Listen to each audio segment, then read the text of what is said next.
take projection.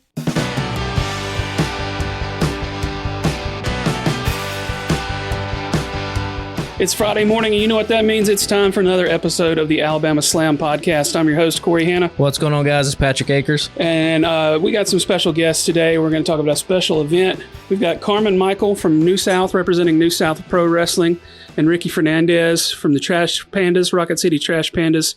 You were the promotions guy, on-field DJ, or not DJ, MC. You carry a lot of hats over there, right? Yeah, you got to wear a lot of them. And yes, I wear that hat, I wear that other hat, and then occasionally, I pop up in the ring. I say I've seen you wear some pretty funny hats as well.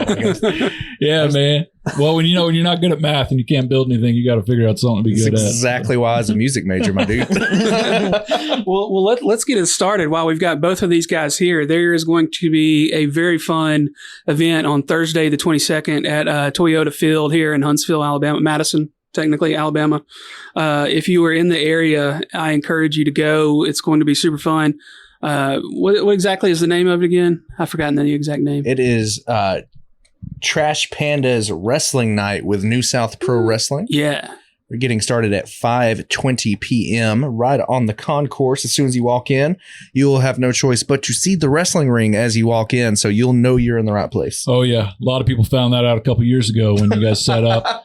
I saw one guy take a back bump right in front of the team store. That's right. I forgot about that. Yeah, there was one person who walked out thinking, oh, hey, I'm going to go grab some cotton candy. Oh, my God. Then they have an Adam Priest getting back body dropped onto the concrete. I remember walking by thinking like, oh, whoa. Okay. That was great, by the way, because there was a group of, I'd say probably college age girls all standing around watching, kind of like snickering, like wrestling. This is that, well, you know.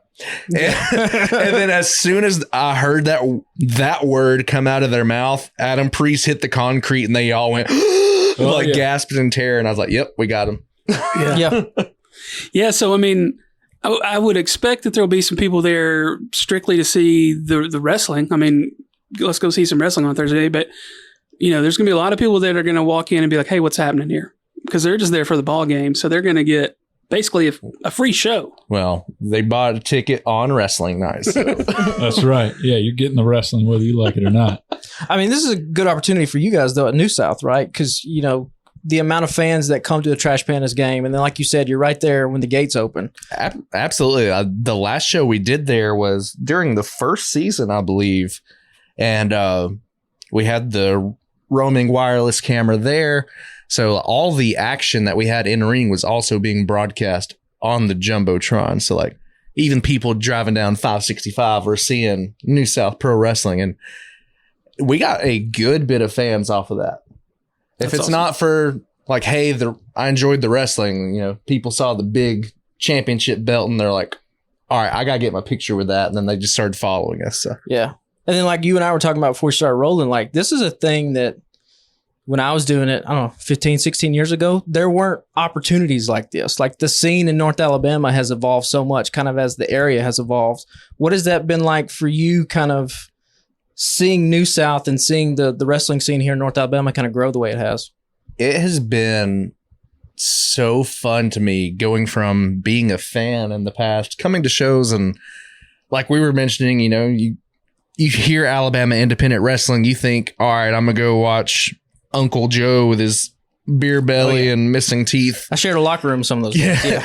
Come out there and throw some weak looking punches or whatever that end up getting thrown on a podcast for views. But seeing it go from that to now there are actual like viable options here in Alabama, not just, places where fans can like not be embarrassed to go to, but like, New South in particular, I'm bringing them up as an example because obviously I do most of my work there, but we have people that you see on national TV who know of New South and, sliding in the DMs wanting to come work for us because we built such a reputation over these 8 years. Yeah. And then Ricky, what is it like for you guys at the Trash Pandas to like, obviously there's a lot of minor league games, right? You have to keep it fun, keep it interesting. Why wrestling? Why did you guys go this route?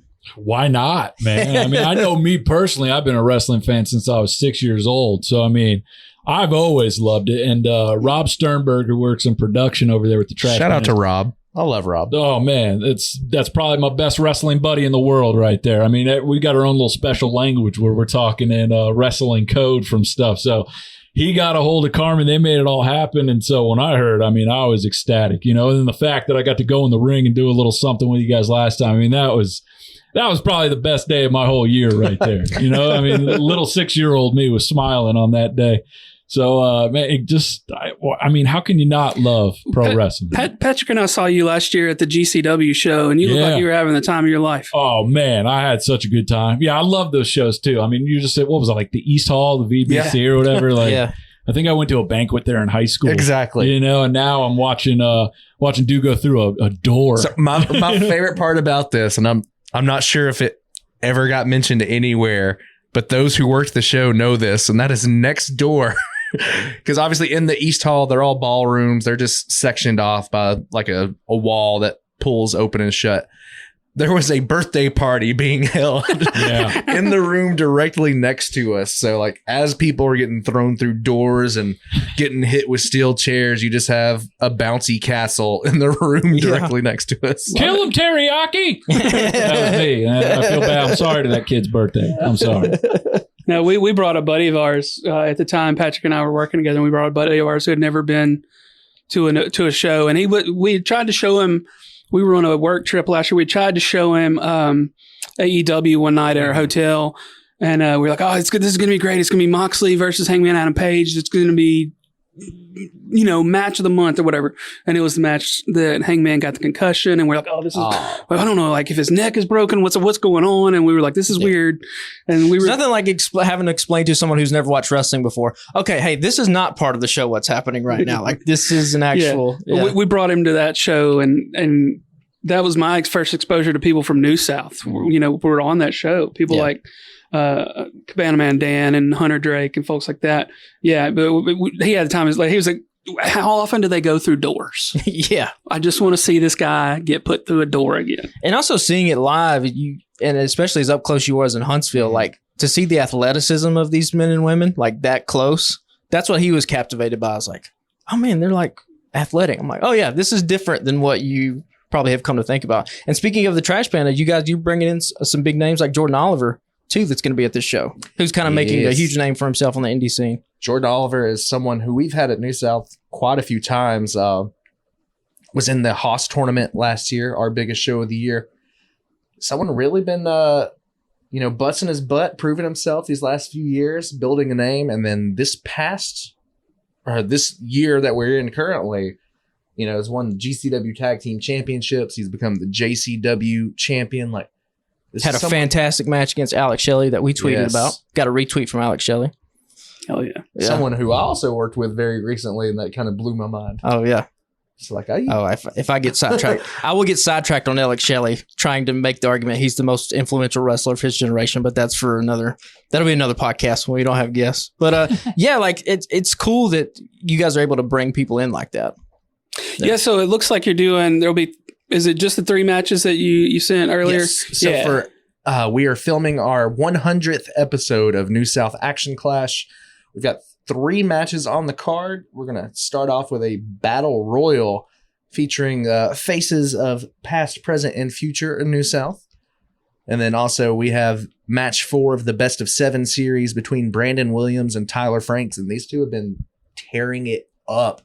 Yeah. Started back at the Saga Continues back in November. We had a show in Decatur where this all, initially kicked off where we had a match end in a draw, and both men not wanting enough. They're like, you know what? Let's have 5 more minutes. Yeah, let's do a best of 7. So it's been going on since then. Going to be a great match. And then for our main event, we have Jordan Oliver teaming with one of our best tag teams we have currently, called Triple Nines, which is the team of Braden Toon and Hunter Drake. And all 3 of those men have been tearing it up, and they're facing off with Kinsey Page, the current NWA Women's TV champion, and her group that she has here in the New South called The Helm, which is her younger sister Kylie Alexa, and then also the Memphis-made monster Walker Hayes. And Ricky, you're going to be scared of this dude. What? he's a big. Did you tell him I said something?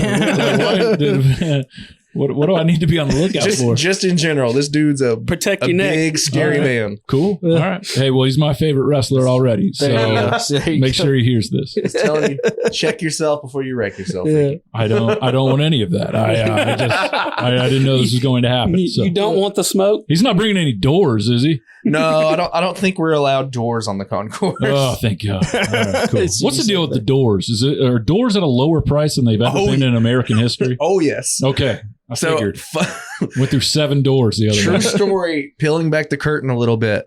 The GCW show that y'all went to, New South Pro Wrestling provided all the production, provided the ring. We also provided the doors. And what that meant is we had to go to Habitat for Humanity. You had to go to all the thrift stores. And when I tell you we bought every used door in like a 15-mile radius, I mean, we bought every single used door. And I was so mad at the end of the night because I thought they used every one of them. And I'm like, what are we going to use tomorrow? Oh, no, there's like 3 left. I'm like, okay, I'm happy with that. Yeah. Yo, my parents' house got a couple doors they could probably get rid of. I'm down for that. All right. They need some I'll take upgrades. a look at them. Did anybody ask you, like, what are you buying these doors for? I don't think so. Thankfully, that was all. Just Brandon go in Williams wearing and your his New South gear crew. next time. Yeah. Just tell me, like, there's God. going to be just They're going to start ringing the bell. Yeah. You guys building a They're house? like, Arlene, they're back again. Yeah. No, somebody's going to take a Spanish fly through one, and she's going to be like, okay, I don't know what any of that means, but yeah, sure. Yeah. So, Ricky, you talked about the 6-year-old you last year, loving it. Take me back. What was your first kind of, how did you fall in love with wrestling at that age? Man. And who was your favorite? Great question. Okay, so it probably comes from my dad. He was into wrestling, so of course I start watching at a young age. And then I remember going to, I think it was, I can't remember. I watched it back on the network the other day. I went to one of these Nitros in like 97. I was going to see if I could see myself. And that was it the one in Birmingham? No, it was in it was in Huntsville. I think I went to the second WCW Thunder ever. I was at that one. And then I think I went to a Nitro before that. And dude, I was hooked. I mean, me and my brother, we're like posing the mirror like the Steiner brothers and stuff at home. And, I'm hitting him with a pile driver in the kitchen, which was, he broke a collarbone once. That ended pretty soon after. But my favorite was always Macho Man Randy Savage. That was my guy. My mom has only ever called me twice in my life to let me know a celebrity has passed away. One was Burt Reynolds. The other one was Macho Man Randy Savage. Oh, man. Okay, I get no alerts about anything else that goes in the outside world from my mother, but she had to tell me, oh, my God, Rick, I'm sorry. Yeah. We lost the Macho Man, which was tough. But that was my guy. And, I still I love it so much. I really got back into wrestling probably like 2018. You know how you go in and out sometimes throughout your life? Yeah. I found myself getting right back into it. That's around the time I started watching again. And it seems like the business is just, it's gotten so big since then. You can see it, so it's hard not to keep being a fan of it. I was lucky. If you've never listened to the show, I've told this story 1,000 times, but I got a call from somebody. It was like, hey, there's a dude in the Shoals area. He's built a ring and basically a studio in his backyard. He spent thousands of dollars on cameras and equipment, and he wants to set up a new territory, and he needs camera operators for the weekend. I was like, I haven't watched wrestling since I was like 9, 10, and I've never covered wrestling. I've covered tons of sports and shot tons of sports. I was like, but I'll stand behind a camera and shoot. I was like, I'm sure I'll have fun. I'm sure it'll be fine. Well, I was hooked. Like I got in the car to come home that Sunday, and my favorite podcast, my comedians, the well-read guys, were talking about wrestling and throwback to wrestling. And I was like, well, I guess I'm watching wrestling this tonight when I get home. It's the universe. So I got home, like looked up some wrestling, and I started like asking people like favorite matches, and went back and started watching things. And then that was around the time AEW started. So, it was 6 months later. So AEW started, but yeah, I was all in. Good no time. pun intended, right? All in. Yeah, there you go. Yeah. So we were probably back in close to the same time. Yeah. So what was it you think that pulled you back in? Why do you think you got back into it? Man, I think with all the podcasts and like all the coverage you see now from people around this age that watched it when they were younger, I think now that they're older, like they've appreciated and then seen, like, I've been wanting to talk about this stuff for years, but like, why'd they spell Jim the Anvil Neidhart's name wrong on Nitro in August 25th, 1997? I got questions, but I can't ask anybody that because they'll go, what in the hell are you talking about? Patrick probably knows. Like, if you've got a question, holler at us on Twitter. Oh, yeah, man. I'll try to answer. So I was always just fascinated by that stuff. Yeah. And now there's actually people talking about that era. And it seems like guys that are wrestling now, like they loved that too. So you can see the influences that it had on them. And it just makes you become a fan all over again. And you can kind of see the influence too, because like the work that you do with the Trash Pandas, right? You kind of emceeing like, it's that over the top person. There's a lot of wrestling in it. Oh yeah, it comes straight from pro wrestling. Yeah. Oh yeah, man. It's now influencing like every part of my life. Like I'm married now, and occasionally when my wife comes home, she gives me the preacher's elbow. Like it's going into her life. She'll like sit there and she'll warm up her elbow and look at me from across the room. I'm like, don't do it. Yeah. Don't do it. And then she'll go away for a little bit, and then out of nowhere over the couch, you know, the macho woman comes over here and plants one on me. So it's slowly ruining my life. Is that the word? Or enhancing my life? Yeah. Improving 100%.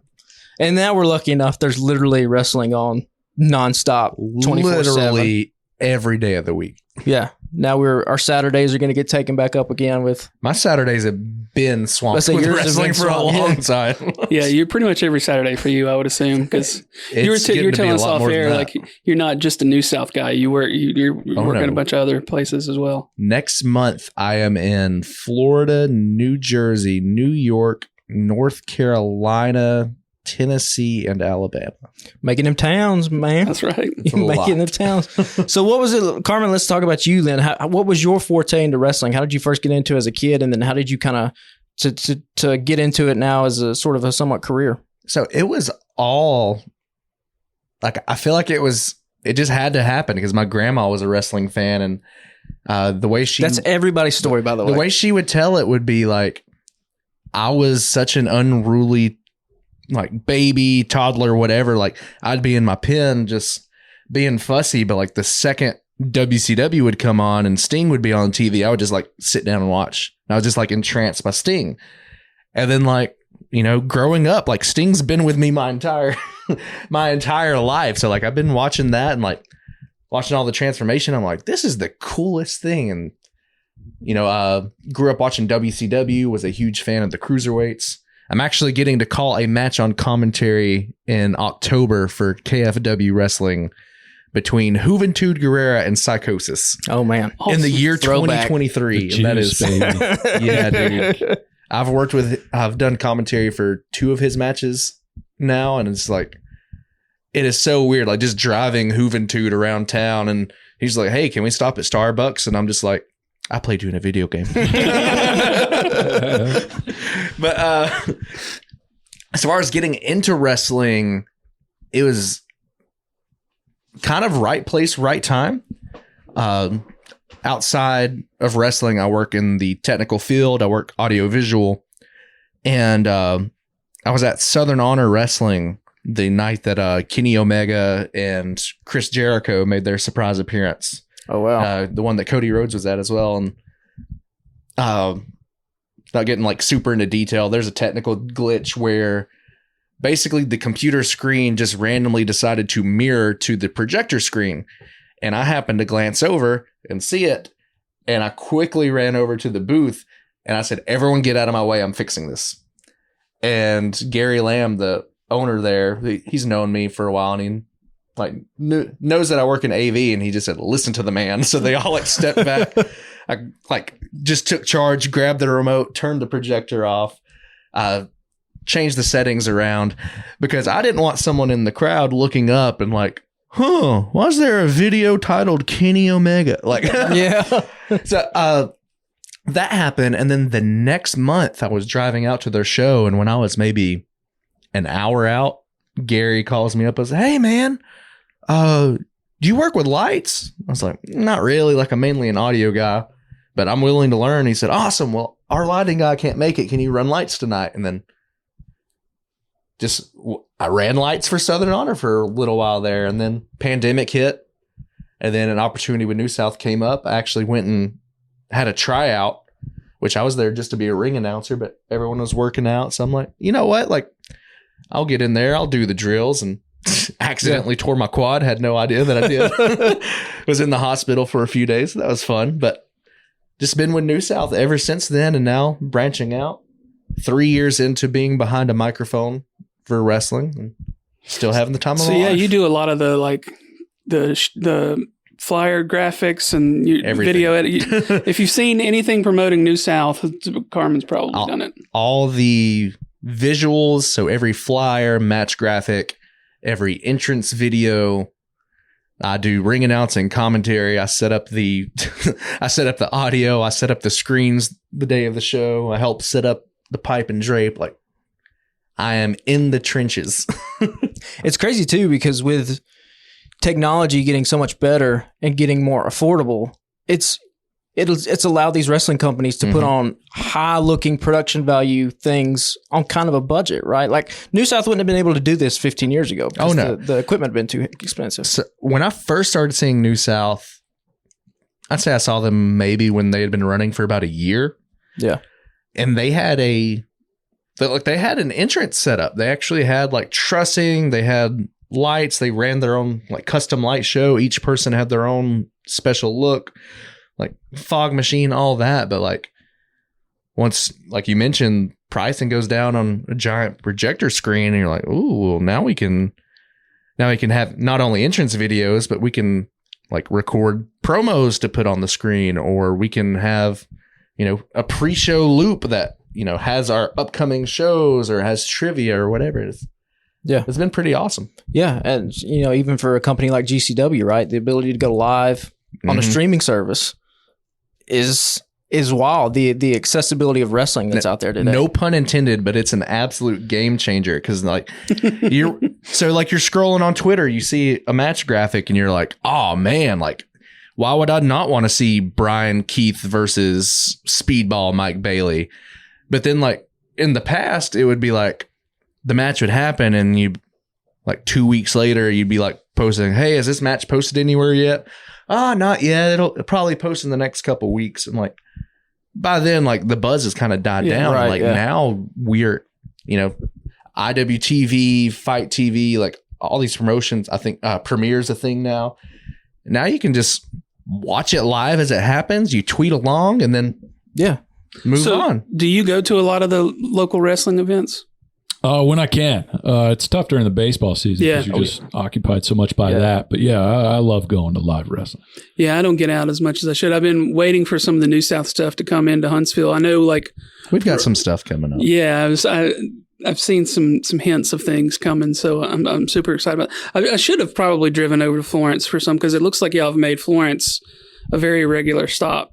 Yes, recently Florence has become our new home of sorts. So yeah, I mean, you've got, Thursday night is huge, and then there's the GCW show in Huntsville that Saturday that a bunch of New South folks are going to be on, and then GCW versus New South 2 takes place in Florence on that Sunday. Yes. Yeah, and then I know there's definitely some other Huntsville shows coming up that I'm super excited about. I know there used to be stuff at Furniture Factory. Yes, we used to do a top shelf show there, which was a 21 and up show. So it was a little more adult oriented. There were some of the shows that we couldn't even film to put online. So like, we had some crazy things happening. And is it cool if I break some news here? Sure. You mentioned Huntsville, and I'm like, you know what? I just made this graphic yesterday. Might as well. You want to take a look at that, Ricky? Let me see that right there. July 22nd. New South will be returning to Huntsville, Alabama at the Salty Nut Brewery. Ooh. Okay. Awesome. Yeah, like that place. We're enjoying our brewery shows. Is that going to be in the back? I have not been there, so yeah, they've got a great section out back. Like that seems like that would be ideal. But again, having that online presence is something that's super important, because like inevitably there's going to be a kid who's coming with his family to the Trash Panda game, who walks through the gate, sees wrestling, goes, "What is this?" and then is able to look you guys up online and become a fan that way. Like, the coolest thing happened to me about a month and a half ago, maybe, where we have this fan that comments on every single New South video on YouTube. It's an elderly gentleman who lives in Kentucky, and it's like the highlight of his day is watching New South wrestling when we release a new video. And he happened to be vacationing in Tennessee when much of our crew was up there for a show called KFW. So he ended up coming to the show decked out in some bootleg New South merch, which, I didn't say anything. I was like, you know what? I respect your hustle. By the way, ProWrestlingTees.com. Pro Wrestling. They don't get that in Kentucky. Yeah. Don't blame him. It's not his fault. This guy came out to the show just to see all of his favorite New South wrestlers who were on the show. And it was awesome meeting that, just having that connection that you wouldn't have if it wasn't for, the ability to just look up wrestling just at your fingertips. Like, on my phone right now, I can pull up pretty much every wrestling match to ever be televised. That's really how I got accustomed to you guys too. Because I've lived here my entire life. I had no idea what the local wrestling promotion was until I follow you guys, and then I see all this stuff, and I'm like, man, these guys sure are doing a lot, and these graphics look really good. And I'm like, what? That was one of the things when I first started following, because Patrick told me about you guys, because I had gone to another local promotion down the road a couple of years ago. And Patrick was like, yeah, we got to go to a New South show. We've been talking about it for a while. And then I started following you guys on whatever, Facebook, Twitter, Instagram, all of those. And I was like, I came to him one day and I was like, their graphics stuff is top notch. I was like, it's pro. Like, because sometimes you see things and you're like, oh, this looks. That's my number one pet peeve in wrestling. Yeah, but I was like, this is pro. And another shout out too, Dump. Sanders posted something about the new shirts on Facebook a couple weeks ago, and I messaged him and I was like, hey, what's the biggest size you guys make? I was like, because I'm a big dude. And he was like, well, I think we got him up to whatever. And I was like, okay, that's what I'm talking about. So I got to get me a shirt. Do you know, I was about to say, Dump is a large man himself. So he's... I feel like you can't have the nickname Dump without being Dump Sanders, man. Yeah. What a name. So what are you most excited about, Ricky, about like getting to bring people that like don't normally pay attention to wrestling? Like, are you excited to see the looks on those people's faces, or what are you excited about that After seeing it once real, I do love the fans that have no idea what's happening, but then they also don't leave. They stay for the entire thing. That was my favorite part last time. That's great to see. Because, baseball and wrestling, I don't think those roads really cross each other a ton as far as... Macho Man was a collegiate baseball player. Well, as far as like fans, you're like, hey, when's the Reds game? I don't know. I'm going to a wrestling show tonight. Well, I feel like you guys aren't in the age bracket that I am, but see, like back in the day, wrestling was on the same channel as the Atlanta Braves baseball. You're right, yeah. Well, maybe I'm an idiot then. No. Y'all are just young compared to me. I'm the old guy. Well, I'm not even... I remember. Yeah. Okay. Good point. Can we just cut that last one? But selfishly, my favorite part is getting involved, and Carmen always finds a way to get me involved there. And like I said, that's the dream right there. I get paid for all the other stuff I do there. This is where it's at. Last time, Rolando Perez was threatening Sprocket and had to take him out, man.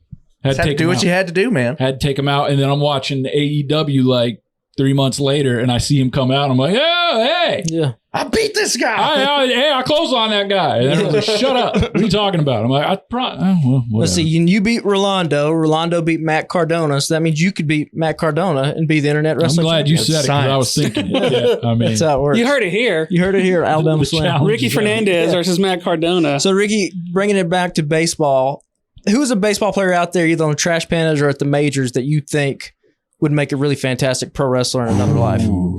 It's got to be a pitcher. All right, because pitchers are weird. And I know that because pitchers have told me that. And all of the position players, whenever I talk to them, they say, oh, yeah, the pitchers are weird. Yeah. So I think of a close. You remember, I think his name was Brian Wilson, the Fear the Beard guy that used to play for the Giants back in the day. Yeah. That guy was a pro wrestler. He just happened to have a 98-mile-an-hour fastball. Yeah. That was the first one. He was always looking for the camera. Oh, yeah. We got a guy in our team, Kenyon Yovan. He comes out to the Undertaker theme song every time he hits the mound. He did it at Oregon where he pitched collegiately. We heard about it here, and we're like, dude, there's not another chance you hit the mound without hearing that gong. Like, how long does it take him to get to the... He takes his time. You don't get to flesh out the full song like you'd wish, but it's enough to set the mood. And anytime he strikes a guy out, he's by far the most animated person on the team. Maybe if you combined everybody together, they wouldn't be as animated as this man. Yeah. He's getting hyped. He's pounding the chest. His hat's coming off. He's flipping over the railing of the dugout. This guy is pro wrestling, and you can tell with these with these ball players. They usually have a beard and they're in the bullpen. Odds are that guy's a wrestling fan. It's crazy too, because like as you become an adult, like when you find another wrestling fan, it's usually like a hidden thing, and then you go, "Oh, you're a wrestling fan," and then you immediately have a kinship with that person because it's such a niche like fan base that it has. It's that's like what I was talking about earlier. Like I wouldn't even bring up wrestling to people. Yeah. Like, but just even if I knew the guy and we never brought it up or anything, I'd be like, "Hey, so did you?" Yeah. This podcast started because this is what we talked about at work every morning. Yeah. Oh, dude, it's great when you got a wrestling buddy, man. You can chat all this stuff out. I mean, that's where it's at. My problem is everyone I work with outside of wrestling have this conceived notion of wrestling from when they watched as a kid, and they're just all like, "Oh man, is Stone Cold Steve Austin still wrestling?" I'm like, yeah. Nope, not really. He's in his mid-50s. yeah. But I mean, he wrestled. Was it last year? 2 years ago, WrestleMania? KO, yeah. But that was his first match in 19 years. 19 years, yeah. I've had just as many matches in the last 19 years as Stone Cold Steve Austin. Actually, I've had more. I've been in Rumbles. So I think I'm tied. I'm like 4 times more than Stone Cold Steve Austin. The problem is he probably has, 57 times the bank account is probably what. Yeah, I would say that's a problem. So, yeah, we'll have to double check the math. But yeah. No, I mean, probably a little more than that. I'm not saying you two guys aren't doing well. Damn, that dude's got $57. Can't hide money. That's funny. Awesome. There will be signs, right? Yeah, there'll be signs. So give us info. So it's Thursday, June 22nd. Is that correct? Yes, 5:20 p.m. is where we're going to kick off the wrestling. Again, this is going to be taped for Action Clash episode 100. So I'm excited. Maybe we can get a Tricky Ricky in the ring. Dude, I'm not showing up unless I get to go in the ring. I'll go on the roof and I will get a hose and I will create my own rain delay if I'm not involved. My arm's twisted here. We did say this off air before we started recording. The 2 Trash Panda games I've tried to attend in the past it was for work stuff. I was there with somebody to film some things, and both of those games got rained out. So the games you come to get rained out. The shows that your friend watches, people get injured because Brandon Williams broke his ankle at the show your friend came to for GCW. He did. That is true. Dang. Oh, damn. I didn't even Y'all are just bad luck. Yeah, I'll just tell you about it on Friday. Does that work? That'll work. Just watch it when it drops on YouTube, man. Yeah. There We'll you go. Yeah. Okay, what if I stand outside the... You just look through the gate. It'll be up that following Tuesday. We're good. There you go. But yeah, and might have to pick me up a Fat Boy shirt. I'm assuming there's merch sales at the I think there's a battle at the Ballfield shirt, right? Allowed. Yes, prowrestlingtees.com/New South Pro Wrestling. We have a special battle at the Ballfield shirt that you can only get there. It's got special little sprocket themed. Obviously not going to mess with anyone's intellectual property, so they've changed some things around, but gotcha. It's definitely Trash Pandas themed. But yeah, what is Sprocket's finishing move? Do we know, Ooh. Ricky? It's the old Boston Crab. No, I don't know. I feel like Sprocket's arms are too short. So the pump handle slam. We do have a wrestler at New South named Rita Raccoon, and she calls herself the Trash Panda, and she likes to utilize the claws in the back. Okay, that's a big thing, and claws on the chest. So I feel like a tag team with Rita and Sprocket would be. Or is there going to be heat between them? I was going to say maybe a raccoon leaves town match. There you go. A dumpster match. Whoa. Yes. Yeah. Is the loser of that one actually now the we're winner cooking. in this? First person in the dumpster wins. Okay. Yeah. It's like a reverse battle royal. Reverse. Yeah, there you go. Let's switch gears a little bit.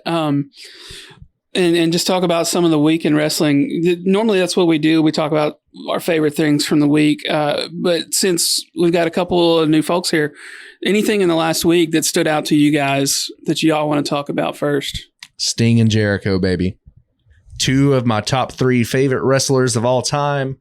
And thankfully, I've gotten to work with both of them. Chris a little more often since I worked with his band Fozzy on the music videos, but seeing those 2 share a ring for the first time, like it takes a lot to get me like super hyped in wrestling. Yeah. But when they were face to face, I'm like rocking on my couch, like, yeah, buddy, let's go. I was excited. Yeah.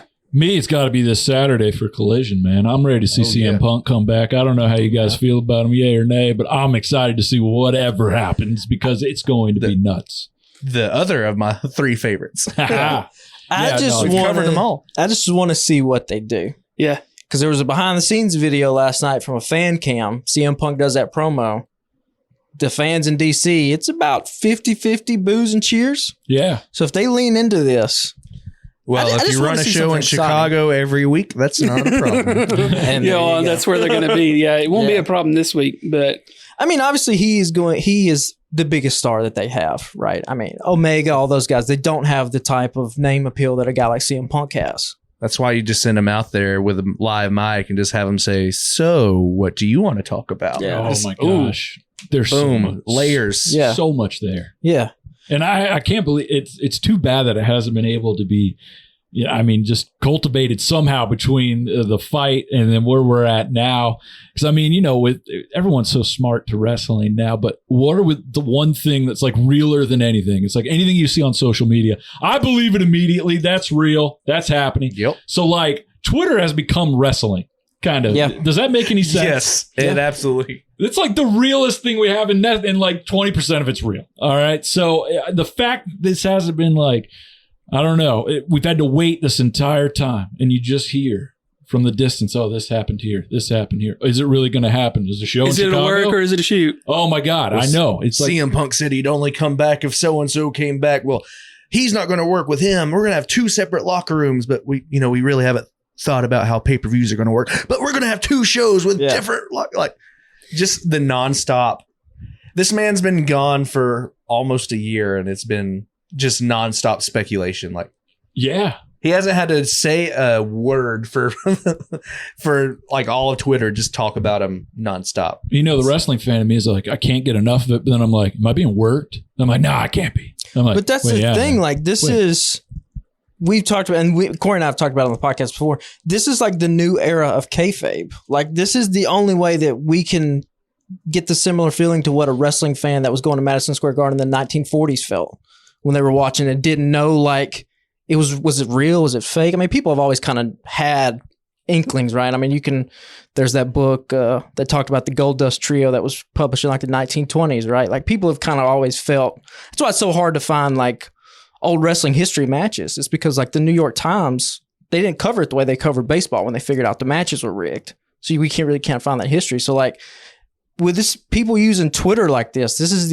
like a new era that we've never kind of seen before. And we really don't know what the storytelling devices are yet. Yeah. So it's like CM Punk, he posts on his Instagram, like, is that Phil Brooks? Is that CM Punk? Like who is posting that? Yeah. Is that part of the show? Is it not part of the show? Where does the 2 hours of Dynamite stop? Does it stop at 9 o'clock? Does it keep going on to Instagram? Like, it's funny you say that because I haven't checked Takeshita's Twitter feed since he turned heel. So I'd be interested to see how that went because, that was a big topic of discussion for a while was just Takeshita getting used to being in the States. And, I hate Cinnabon. Yeah. But yeah, so I mean, I was busy for the last few hours before this, but this morning something came out on Twitter and it's like, oh, there's this ESPN interview with Punk and it's going to cause some issue backstage between now and Saturday. And I was like, oh my God, can we just wrestle? Well, that's the thing is they've already told you he's coming. They've told you what match he's going to have. They've shown him on camera. So now they have to reach and grab some sort of little doubt. Like, is he actually going to show up? Like, I heard he said something mean again.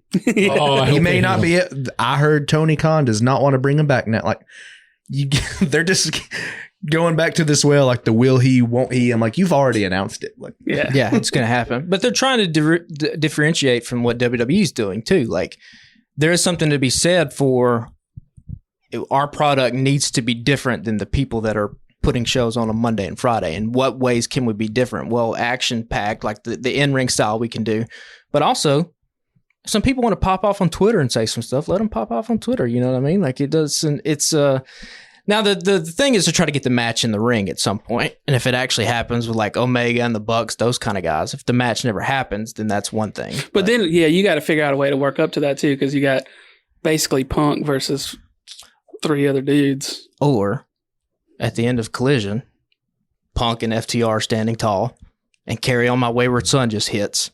and we just start. You just get at it right from the gate. And then roll credits, fade to black. Yeah, you just have them stand at the ramp. Leave the people wanting more. So Patrick mentioned at one point, like maybe you could pay this off at Wembley, right? Somehow. There's going to be a lot of people there. I don't know. I mean, AEW's thing is they need to pull as many people into their tent as possible. We've talked about that before. They need to draw in as many wrestling fans, and they need to make new wrestling fans. That's a big thing. That's a real struggle because we might be tapped out on the amount of people that are wrestling fans and have time and availability to watch as much content as I mean, I got to be honest. If I were just starting it, like I got my wife roped into it a few months back with the Bloodline story. It's overwhelming. There's a lot of wrestling. Yeah, she's like, look, honey, I can't do AEW. That's too violent. She's like, that's not for me. But I'm like, well, it's better wrestling. I was like, the storyline might be cool. The storyline for Bloodline is cool. I was like, yeah. So your wife's not much for work rate, huh? Yeah. She's not trying to watch Darby Allin, right? Yeah. But if I were super new, I'd be a little overwhelmed, especially knowing we got now on a Saturday. I mean, it's a good time if you're into it. It's a super awesome time. Yeah, if you have a podcast, it's great. It's great stuff. Yeah. But yeah, I mean, it is a lot. Well, the thing I wonder about too is like, if he goes out there Saturday and the people hate him or the people love him, it's like, what are you going to do the next week? Is it like a Canadian Stampede issue where every week he's going from heel to face depending on where they're at? In which case, how do you plan for something like that? You know, do you even have a bad guy and a good guy? Do you just have two separate entities and you let the crowd decide that night what they're going to do? Well, I was going to say, we've seen that from him since he came to AEW. There's been several times where, you know, he's kind of leaned into, you know, playing the bad guy, like facing off against MJF or, you know, whoever else it may be, where the crowd doesn't like him. He's going to lean into it. Like, you know, when they went to Long Island, he went full blown, like, press the gas pedal all the way down. Like, still, even then, though, like, he was still like, it seemed like the AEW mascot. Like, let's bring out CM Punk, he'll wave. Or he's like royalty, like the king or something. Let's have him give a speech. I have made my contractual obligations. Everyone will take a picture, say, I was there the night CM Punk came out. And then he just kind of went on his way. Like, now there's people that are like, I hate that guy. Or I absolutely love that guy. So I love where that can go for him. Yeah. I mean, I think Saturday in Chicago will be fine. The next week will be the test. That's the test. And also, like, look, this is his biggest complaint when he was in WWE is that he was never, quote unquote, the guy, right? There was always Cena. He was the champ, but no one thought of him as being the guy, right? Now here in AEW, now all the pressure's on him because the ratings have been somewhat struggling, been stagnant. Now you have this brand new show. He is the face of it. Right? The reports were the only reason they're really having this show is because they have to put CM Punk on here somewhere. And Warner wants more content because anything that you can have live is more valuable than, you know, throwing up Avengers 2 or whatever the hell on a Saturday night, right? So, like, this is a real test. Like, can he do it? Can he stay healthy? That's also been the big thing. He's been injured. Yeah. Can I just point out how hilarious I find it that every week, well, just about every day on Twitter, it's a bunch of fans complaining about or like gloating, like, well, this show got this many viewers and this show got this many viewers. Like, oh, AEW's in the dumps now. But like, yeah, by all measures, it seems like Warner is very happy with AEW because they keep giving them more content. Yeah, the television ratings they're a little bit, I think they're a little bit overrated, particularly in the modern age. Like, what is that even? Who are they counting? Because AEW's fan base is way more online than WWE. There's probably a lot of people illegally streaming this thing. You know what I mean? Yeah. So it's hard to gauge that kind of stuff. But yeah, this is going to test AEW's creativity and like the booking. Like we've talked about on this podcast before, my hesitation with AEW is that I think if the one thing that's going to hold them back is their ability to be extremely creative in their booking because it's kind of been same. Well, now you add 2 more hours of programming. Could be a blessing in disguise because then you can use more guys. But Eddie Kingston, what's up? Well, then he makes his return Wednesday night too. Yeah, we've been wondering. We're like, okay, well, at what point do we see Kingston back on AEW? And it caught me off guard last night. Yeah, I loved it. The whole ending of Dynamite last night was fantastic. I thought, folks, he tried to burn a man alive on pay-per-view. I know. y'all are like, let's bring him back. Look, we are. This podcast is a team Eddie.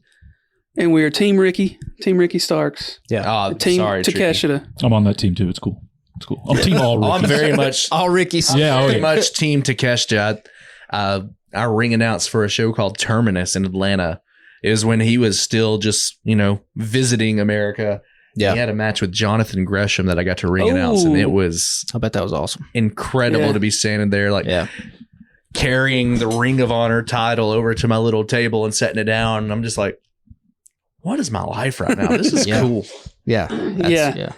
So, I mean, Punk stuff will be interesting. Patrick said last night the ending was great. We got Eddie back. Takeshita came out. Ospreay was there, surprisingly. Got a fantastic pay-per-view lined up for next weekend. We were talking about this before recording, Kenny Omega versus Will Ospreay, and then Bryan Danielson versus Okada is worth the price of the pay-per-view alone. And then on the other side, you have the biggest star in WWE going up against Dominic Mysterio at Money in the Bank. Oh, that's the same weekend. I didn't think about that. Yeah. And also that same weekend, GCW versus New South 2, which you can stream live on Fight Plus. Yeah. Also a great option. Ain't that right, Ricky? Mm-hmm. I watched myself at the GCW show after I went to it last time. I'm excited to see Blake Christian. I'm a huge fan of that guy. That guy is fantastic. That guy knocked my hat off when he was walking to the back. He threw it up against a wall. Yeah, I remember seeing him come out at the end when Jay Briscoe passed. And he had, I guess, Christian had a match with Claudio, a dark match or whatever. And I saw him on stage. I was like, what's happening there? Why is he there? And then I read that he had the dark match. But I looked at my son. I was like, we saw him. We saw him. So next week, Saturday the 24th, Blake Christian will be defending GCW championship against Adam Priest. And then the very next night, GCW versus New South 2, he'll be facing off with Brandon Williams. So if he's able to get past Priest with that title, who knows? He may have another championship match. Awesome. There you go. I got Christian with Blake Christian with a change of attitude in GCW. I don't know if you call Did he turn face? No, he turned. No, he almost had the whole state of New York peg him with Bud Lights and Miller Lights cans. What? When he I won the missed champ. it. Yeah, he's GCW champ now. Well, I knew that he won, but I didn't. Yeah. Oh, yeah. He cashed in his opportunity for the championship and defeated Masha. It was awesome. Quite the sight. Yeah, it was a hell of a show. Yeah. Also, too, like what you're talking about, like the ability to just be able to keep up with stuff on Twitter. It's just like fantastic. There's so many shows that I have no time to sit down and dedicate 3 hours of my life to that I'm just like, I can go on Twitter and see clips and can see, the gist of how everyone's feeling about it. And if I see something that I'm like, okay, this looks really cool, I can actually then go back and watch the match. Yeah, the sad part about last night was that the Ospreay appearance and the Eddie Kingston return was ruined for me because I normally watch it as live as I can, but I was super late getting home from an event last night, and I was like, damn, Kingston return is ruined. Yeah. So those midday WWE pay-per-views too are the worst. Oh, I'm thinking I'm going to watch it later when I get home. I get on Twitter at 2 p.m. and everything is spoiled. No, my favorite is since I have a Pixel, Google will just like randomly give me a pop-up notification of like a news article I may like. So it's like that happened to me for the last Saudi show where I'm at work and I'm like, okay, gonna stay off Twitter, gonna, catch what I can later on. And then I get the little notification pops up and then it's like, Seth Rollins is your new world heavyweight champion. I'm like, all right. Well, I did you got a smart to the business phone. Yeah. That's not what you want. It ruins your viewing.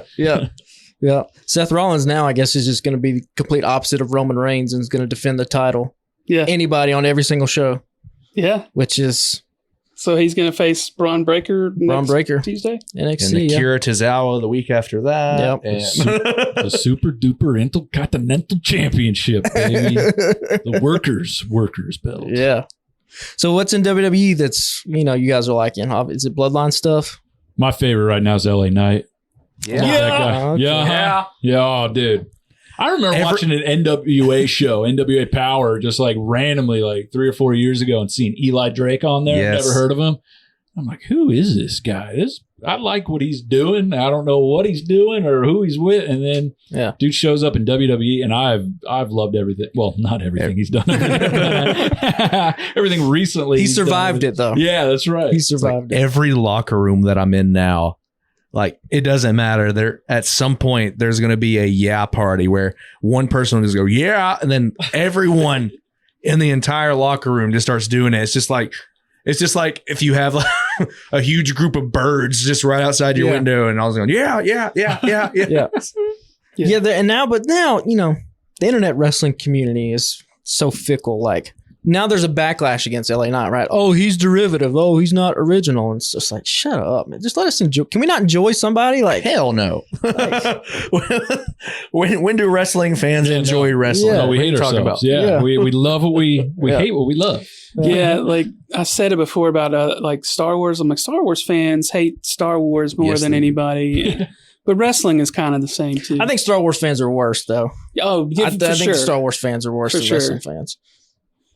Yeah. That should be an interesting bracket. Who has the worst fan base? Well, I only work in one half of that. I don't imagine there's a lot of people who work like on the sets of Star Wars that get messages from fans like, I wouldn't have wrote it that way. Because I get messages occasionally after one of our shows like, why did y'all do that? Like, I don't like that. I'm just like, well, I can't just outright say like, well, you don't know what's happening the next 3 months. Hey man, watch next week. You don't work here. Tune in. At least you got the week to week excuse. Star Wars, they made a movie and then, where were they were they in Kentucky next Tuesday hanging out with the bootleg t-shirt guy? No, they weren't. Bootleg Star Wars shirt guy. Yeah.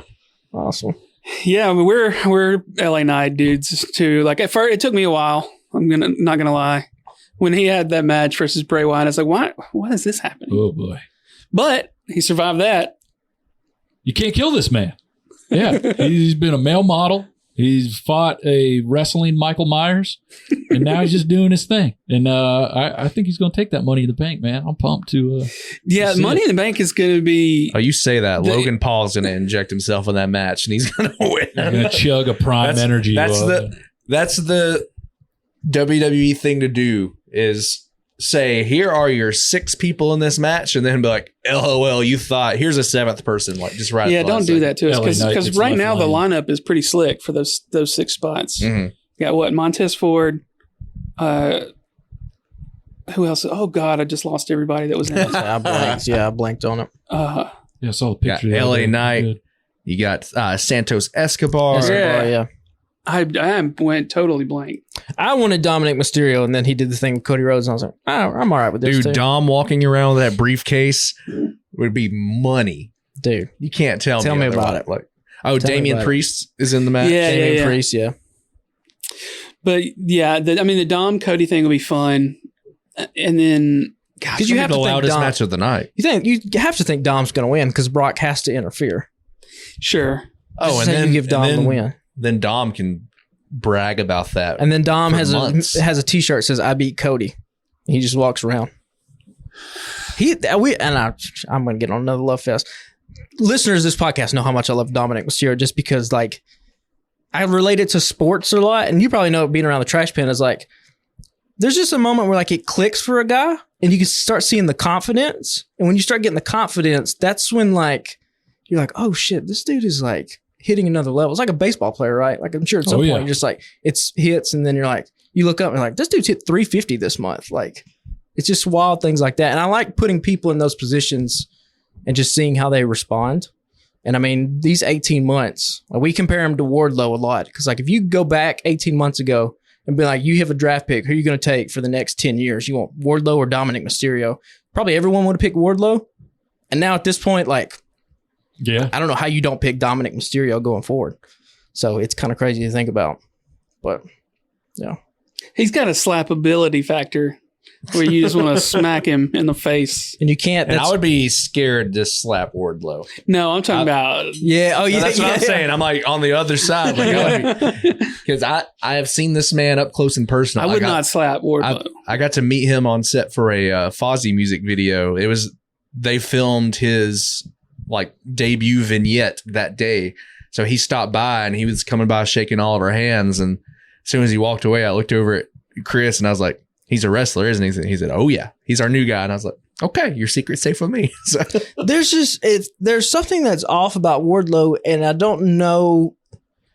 He comes off so likable in interviews, and I kind of feel like similar to what AEW's done with Sammy Guevara, where they've just let him be kind of the Sammy that was on All Access. If they just let Wardlow kind of have that personality, I think because right now he's just generic big guy. Well, I do think there's some juxtaposition there. You have the well-spoken big man. Yeah. Like typically is very genuine with how he speaks, but then you have his manager who's just like a get off my lawn or I'm going to shoot you. Yeah. Like, it's a nice, yeah. quite the tonal difference. Thing, yeah. But and then speaking of Sammy, they looked like they were fixing to take him in a different direction last night. And I guess we'll get more on that maybe next week. Yeah, I think that's how it ends up. Like it looked like he was fixing to be like, hey, I'm out of the JAS. Yeah. And then Jericho's music hit or whatever. So face off with Sting. Yeah, they didn't get to finish it. Yeah. Interesting week for sure in wrestling. Y'all got any final thoughts before we wrap it up? Cool. Everything. Well, R.I.P. Cormac McCarthy. Yeah, that was a big loss for sad. you. I was going to text you, but I knew you had already seen it. So if I'd have been by myself when the news broke, I'd have cried. For real. Which is like, I don't know. Do you guys even know who that is, Cormac McCarthy? Yeah, I've heard the name. You ever watch that show, Mike Tyson Mysteries? I have not. No. It's on Adult Swim. They talked about him once on there. Okay. And Mike kept mispronouncing his name. Okay. Yeah. I was like, what is he about to Yeah. do? I was trying to figure out where that was There going. was Norm Macdonald played the pigeon. And Mike Tyson played himself. Nice. And he would just mispronounce Cormac McCarthy every single time he said That it. checks out. Well, tell everybody where they can find you guys on Twitter, Instagram, wherever you want them to be able to follow you guys. Well, I'll be hanging out at the Map Code down over off of Parkway. With the dancing Michael Jackson. Yeah, we'll be hanging out. We talk wrestling over there from time to time. No, I'm at Tricky Ricky RCTP on the tweet box. I pretty much just use it to follow wrestling. So if you want to say what's up, I usually get back to you pretty quickly. As far as Twitter on my end, it's Carmen M. Childers. Also be sure to follow at New South _PW to keep up with what we're doing. Got a lot of big stuff coming up, bringing in some good names. So just follow along. I got one last thought since you were asked, and you talked about almost weeping. Has a wrestling moment almost made you cry out of joy, or have you wept? Because we were talking about Sting earlier, and when I saw Sting come back in AEW, and then Tony Schiavone's like, "Hey, it's Sting," and he's walking out, I was like, "Am I as a grown man? I'm like gonna cry right now." So I was supposed to be at that show, and this girl that I was friends with at the time, she talked me out of going to that one, and instead was like, "Why don't you go to the one 2 weeks later that I'm going to be at?" And I'm like, "Yeah, sure, why not?" Yeah. And when I was sitting at home and Sting came out to make his debut, I lost my mind. I was like, at first it was like excitement, like, yes. And now my nephew came out of his room. He's like, dude, shut up. So did Shivani know? But then I'm like, oh yeah, he had to. Yeah, dude. Right. You think so? But like in the middle of my excitement, I stop and think about it. I'm like, you son, I was supposed to be there. It's a shame. The anger that happens. Oh, I still screamed my head off when he came out like 2 weeks later. So it's all good. Yeah. I went to the show I ended up going to turned out to be the Brody Lee Memorial. Wasn't supposed to be, obviously. I think I shed a tear during that one. When they had -1 in there. Speaking of what, trying it back, I legitimately had a tear in my eye when -1 got the title. So Yeah. Daniel Bryan's retirement from Raw just had me in shambles. Just because joyful things though. Yeah. I wept out of joy. Whoa. It did get a little sad. I think I teared up when Kofi won a few years ago. Oh, that was a big one. That was I was there was a happy lot for of him. lead up to that one. I don't think I've come close probably on a time or two in a pay-per-view. But the Kofi one sticks out. Kofi one's big. The ones for me that stick out the most are like the ones with a personal connection. Like when I see my friends do something big in wrestling and I have that like proud papa moment, that's what I love. Yeah. I don't know if I've ever wept from joy. And maybe when I was a kid, probably back Sting Does versus. that mean you don't cry? Does that mean you don't feel joy? That means Or they just don't mix. I don't think they mix with wrestling. Like I said, the Daniel Bryan sad stuff. I'm a saddie at heart. Max Dupree's final match, I wept for days. I mean, days on end. Yeah. Well, what are they thinking? Vince must be back fiddling around. This had money on it. There have been definitely moments where I've just been like, kind of jaw on the floor, like can't believe what I watched. Omega Ospreay from Wrestle Kingdom. Yeah. Omega Okada from their trilogy of matches, where you're just like, I've watched wrestling my whole life. I've never seen anything like this. The amount of risks that these dudes are like taking is like, I think right now we are spoiled with just how good these athletes are. Mm-hmm. And I don't think we're going to be able to really realize it until we get 20 years down the road. Because right now we're just in the moment and we kind of just take it all for granted. But like last night, Adam Cole and MJF just had like a great 30-minute TV match. On a Wednesday. On a random Wednesday. And like, that's something that did not happen in the 1980s. You didn't get that because they had to bring you out to the shows, right? So you get Jerry Lawler beating up a jobber for 2 minutes. And then he gets on the microphone because they want you to come out to the fairgrounds or whatever for the week. And like, think about it, even just 10 years ago. Like, yeah. If you'd have told me like, hey, let's watch Raw, I'd be like, oh, really? Yeah. For what? Sure. Yeah. Do we have to? It's 3 hours. We're watching an old one, right? Yeah. Is this the one where Vince gets stunned? Yeah. I'm in. Yeah. Oh, yeah. no. Current day. Yeah. And now you get, and it's kind of cool to see now all these people who, like us, have kind of grown up with wrestling and been fans going into different fields, kind of like evangelizing for wrestling and how it's changed now. Because you don't get a story like The Bloodline, which is just like about family and about loyalty and like has all these Shakespearean themes. They weren't telling stories like that in the 80s, right? It was like, oh, Macho Man's pissed at Hulk because Hulk looked at held Miss Elizabeth up, you know? And like that kind of stuff. And now it's like, there's this whole backstory Civil War where like, if you try to tell somebody about like the Bloodline, you're like, all right, well, we got to go back 2.5 years. Okay. Where it's just like, that wasn't how wrestling was in the day. That guy stole my jacket. I'll see you Saturday.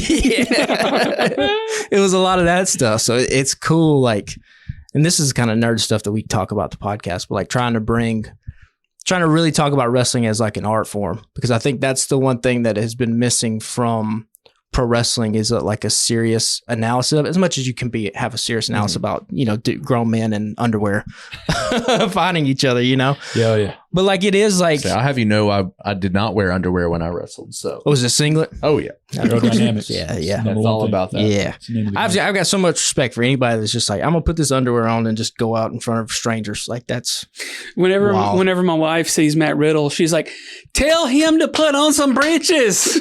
She'll be like in the kitchen, put some breeches on that It's man. gone too short. he's gone too short, and it's also no knee pads and no boots, which is just like A lot of leg. a lot of leg. Yeah, I can't even open up Instagram in public because I follow so many wrestlers. Oh, Like, yeah. Hey, why is your thing 50% sweaty dudes in their underpants? I'm like, it's art. It's All right, don't worry about it. And then I have to put my phone away, Yeah. look down at the floor. Oh, that's great stuff. Yeah. Well, yeah, man, we appreciate y'all being on here, and we're super excited. There's just a big weekend in North Alabama wrestling next weekend. There's 3 events you can get out and go see, and if you don't, you're a sucker you should get to at least one of them. Yes. And you get a baseball game if you go on Thursday. And you get doors if you go to the other one. Yeah. Yo, and plus, it's not like at 6 o'clock, the wrestlers, you're not going to see them again. We got some other ways to get them involved throughout the game. Well, So, Ooh. oh, yeah. There'll be wrestler involvement throughout the night, as well as I do believe we're going to do some photo opportunities with Humongold, Awesome. our viral championship that goes around on Facebook and Twitter Awesome. at least once every 6 months. Yeah, and if you don't already, follow us on Twitter and Instagram at Alabama Slam Pod, and you can find us on Facebook. Just search the Alabama Slam Podcast. We really appreciate y'all listening, and we'll talk to y'all next week. Later, guys.